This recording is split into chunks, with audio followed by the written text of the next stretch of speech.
প্রতিবারে থেকে কিন্তু এইবার আমাদের ঠাকুরের আসনটা একটু নতুন নতুন ভাবে সাজানো হয়েছে, সেটা কিন্তু আমি আর বাবা মিলে সাজিয়েছি। হ্যাঁ হ্যাঁ, ঠিকই ধরেছো, দীপদানেরই আয়োজন চলছে। তাই এ বাড়িতে এতই তোড়জোড় করে মাইক আনা হলো এবং বাড়ির আগের সিংহাসনটা সরিয়ে রাখা হলো অন্য এক জায়গায়। সবজি কাটাকাটি পরের দিনই হবে। রাত্রেবেলা এক সাইডে আমি বেলুন সাজিয়ে রেডি করে রাখলাম, তার কারণ সকালবেলা আমি একটুও সময় পাবো না। বেলুনটা কেন সাজাচ্ছিলাম সেটাও আশা করি তোমরা ফেসবুক অনেকদিন দেখেই বুঝতে পেরে গেছো।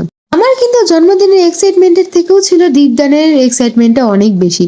তার কারণ বাড়িতে অনেক লোক আসবে, অনেক আয়োজন করতে হবে, সেগুলো যেন ভালোভাবে হয় এটাই একটা বিশাল টেনশন ছিল। তাই সকালে স্নান সেরে আমি আর মাসি মিলে কাজ করতে শুরু হয়ে গেল। ভালো মতো দেখে কাজ না করলে কিন্তু এদের দেখা পাওয়া যায় না। ইতিমধ্যে কিন্তু তারা চলে এসেছে, যারা কিন্তু প্রসাদের সমস্ত আয়োজন রান্না করবেন সেই মাতাজিরা, এবং তারা তাদের গোপালকে নিয়েও এসে এবং মাসি আর মল্লিকা কাকিমা সকলে মিলে কিন্তু ভগবান এবং সকলের জন্য কিন্তু মালা গাচ্ছেন। এদিকে বাবা সমানে বেলুন ফুলিয়ে যাচ্ছে আর আমি লাগিয়ে দিচ্ছিলাম, বা কখনো উল্টো কাজও করছিলাম, আমি পড়াচ্ছিলাম তো বাবা লাগিয়ে দিচ্ছিল। এইভাবেই কিন্তু গোটা বাড়িটা আমরা সাজিয়ে ফেললাম।